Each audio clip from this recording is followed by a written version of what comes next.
Haleluya, haleluya, shalom blessed people. Kiranya berkat dan damai sejahtera Allah di dalam Tuhan Yesus Kristus menjadi bagian kita sepanjang hari ini.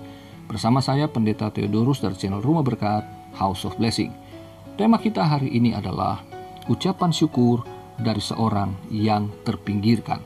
Firman Tuhan terambil dari Injil Lukas pasal 17 ayat 17-19. Mari kita baca bersama firman Tuhan. Lalu Yesus berkata, "Bukankah ke-10 orang tadi semuanya telah menjadi tahir? Di manakah yang 9 orang itu? Tidak adakah di antara mereka yang kembali untuk memuliakan Allah selain daripada orang asing ini?" Lalu ia berkata kepada orang itu, "Berdirilah dan pergilah, imanmu telah menyelamatkan engkau." Nah, saudara yang terkasih dalam Tuhan, di sini Yesus sedang menunjukkan kepada kita bahwa ia telah mentahirkan 10 orang yang sakit. Dalam hal ini sakit kusta. Dan kita tahu cerita ini bahwa 9 orang dari mereka tidak kembali dan hanya 1 orang yang kembali untuk memuliakan Allah yang Yesus sebut dia orang asing. Nah, orang asing yang diselamatkan karena imannya ini, itulah yang dapat kita pelajari satu perikop ini secara utuh dari ayat yang ke-11. Mari kita lihat bersama. Ayat 11, dalam perjalanannya ke Yerusalem, Yesus menyusur perbatasan Samaria dan Galilea. Nah, ini menarik, saudara, bahwa Yesus rupanya untuk menuju ke Yerusalem dia menyusuri sebuah perbatasan. Jadi Samaria itu Israel Utara, Galilea adalah perbatasan Israel Selatan. Nah, ini secara sosial adalah musuh bebuyutan, ya, khususnya dari pihak orang Israel Selatan. Ya, mereka menganggap orang Samaria adalah orang yang gak murni lagi, ya. Mereka sebutnya bersaudara, ya, tetapi telah terjadi memang perkawinan campur karena latar belakang sejarah yang panjang itu. Saya tidak bahas di sini, tetapi jelas bahwa orang Samaria dianggap bukan Israel murni dan mereka juga bukan umat yang dimaksudkan di dalam perjanjian Allah itu. Jadi mereka dituduh ya sebagai orang yang gak beriman lah, mereka disebut orang kafir lah, orang-orang yang punya nilai yang lebih rendah ya daripada orang yang ada di Israel Selatan. Nah, di sini kemudian kita sudah melihat bahwa memang manusia itu biasanya seringkali ada batas yang dibangun. Ini batas yang memang sengaja dibangun karena ketika kita lihat di ayat 12 khususnya ini lebih dikerucutkan lagi. Ketika ia memasuki suatu desa, datanglah 10 orang kusta menemui dia.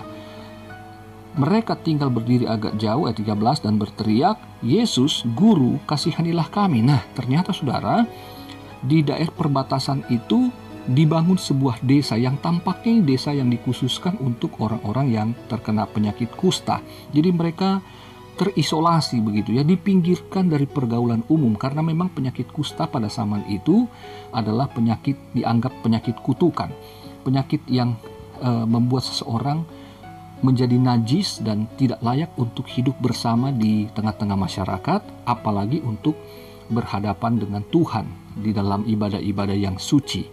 Nah, saudara, orang-orang ini sebetulnya adalah campuran ya. Jadi ada orang Israel Selatan, ada Israel Utara, khususnya orang Samaria. Jadi rupanya kalau untuk soal kesehatan mereka itu berpisah. Tapi kalau sakit model kusta ya udah boleh digabungin begitu. Ya, demikianlah nasib orang terpinggirkan, saudara. Dan dikatakan mereka berteriak, mereka tinggal berdiri agak jauh karena memang nggak boleh ya, harus social distancing gitu. Mereka nggak boleh dekat-dekat karena nanti mereka dicap salah gitu. Mereka berkata, "Yesus, Guru, kasihanilah kami."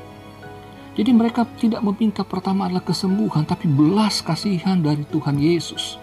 Nah, pada saat itu mereka hanya memanggil Yesus sebagai Guru. Kasihani kami, artinya mereka adalah orang-orang yang selama ini telah kekurangan kasih, saudara.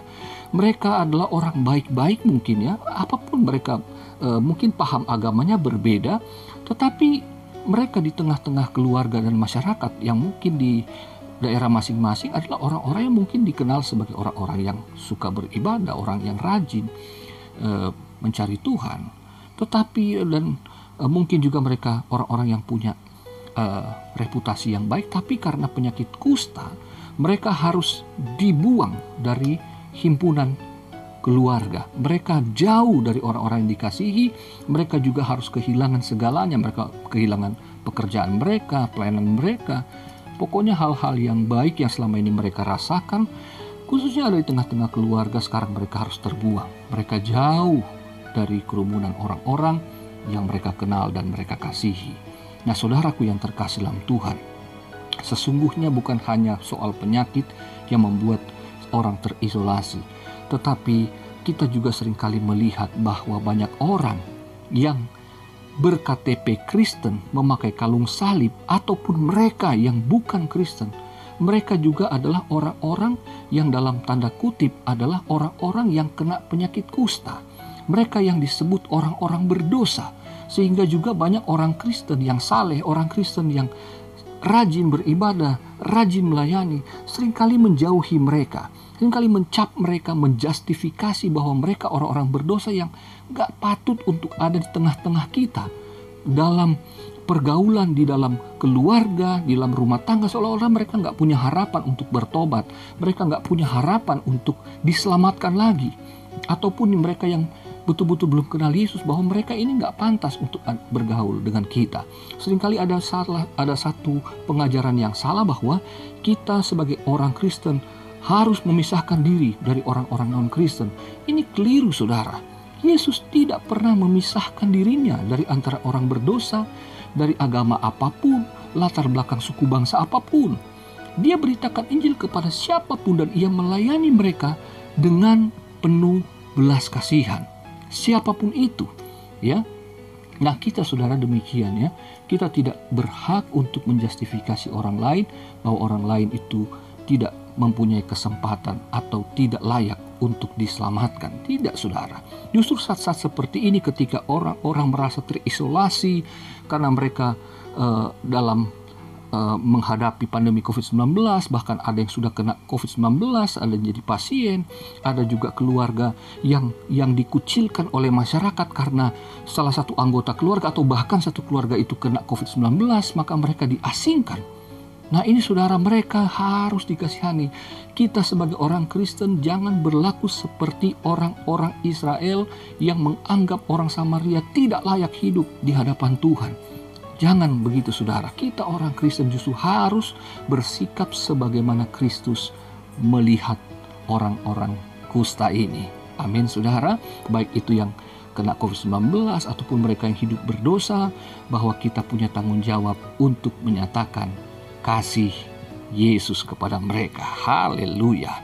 Dan saudara, ayat 14, lalu ia memandang mereka dan berkata, pergilah, perlihatkanlah dirimu kepada imam-imam.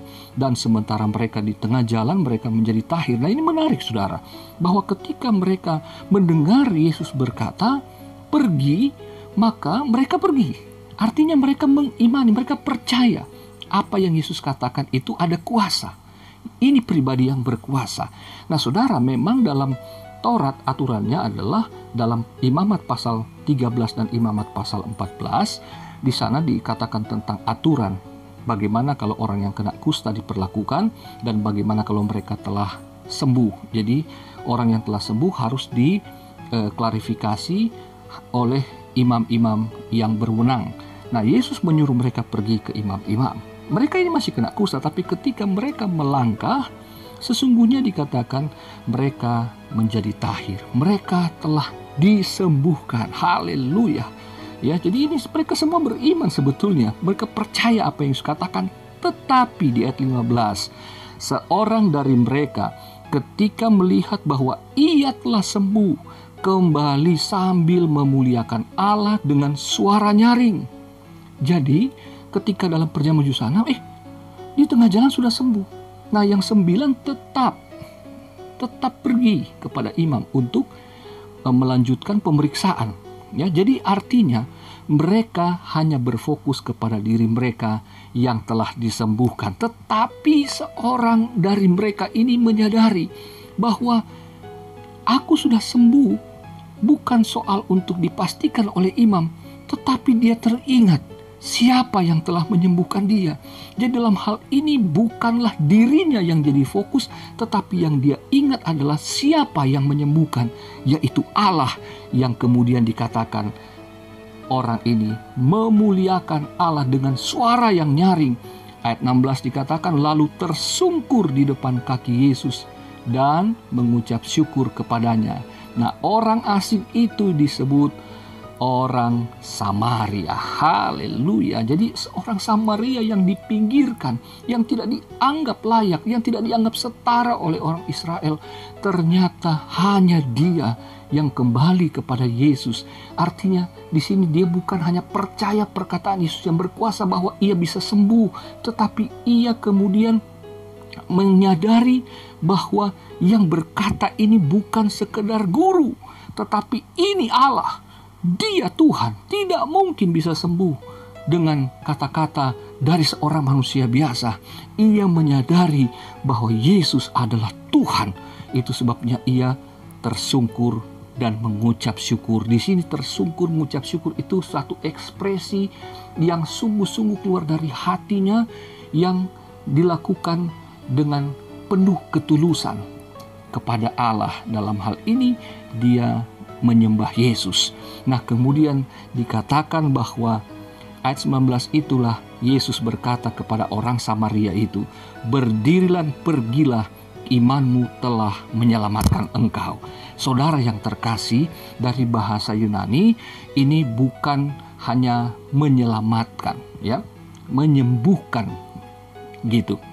Nah, jadi kalau terjemahan aslinya memang hanya tulis menyembuhkan, tetapi kemudian para ahli melihatnya dan ini diterjemahkan oleh Lembaga Alkitab Indonesia menyelamatkan.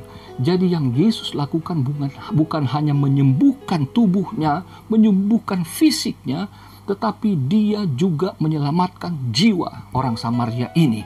Karena ia bukan hanya menyadari Yesus bukan sekedar guru, tapi Yesus adalah Tuhan. Nah, saudaraku, menyelamatkan di sini disebutkan dalam bentuk bahasa Yunaninya adalah bentuk perfect. Artinya dia sembuh total lahir dan terlebih batinnya. Bukan hanya fisiknya, tetapi roh dan jiwanya ikut diselamatkan. Haleluya. Bagaimana dengan saudara? Apakah hari-hari ini kita menyadari bahwa Yesus sesungguhnya dia tidak hanya berurusan dengan fisik kita, dengan kebutuhan-kebutuhan pokok jasmani kita, tetapi sesungguhnya ia sedang mengarahkan hati kita untuk mengingatkan kita kebutuhan utama adalah keselamatan jiwa kita. Saudara yang terkasih dalam Tuhan, yang kita butuhkan adalah Tuhan. Dengan ucapan syukur yang tulus, kita mungkin telah terpinggirkan, kena PHK, usaha bangkrut, kena sakit penyakit COVID-19 dan lain sebagainya. Tetapi ingat saudara bahwa ada Yesus sebagai Tuhan dan Juru Selamatmu. Dia tidak hanya memikirkan kesehatanmu, tapi ia memikirkan keselamatan jiwamu. Sebab itu saudaraku, mari datang sebagai orang yang terpinggirkan. Ucapkanlah syukur. Tuhan, aku bersyukur bahwa apapun yang terjadi, aku percaya kepadamu. Aku tidak hanya berdoa agar aku disembuhkan, aku dipulihkan keuanganku, aku dipulihkan bisnis, tetapi yang terpenting, selamatkanlah aku, selamatkanlah jiwaku. Haleluya. Blessed people, inilah kiranya menjadi renungan kita hari ini. Jangan lupa bahwa Tuhan Yesus memperhatikanmu, Tuhan Yesus mengasihimu, dan ia akan memberikan kuasanya agar engkau dapat diselamatkan. Tuhan Yesus memberkati.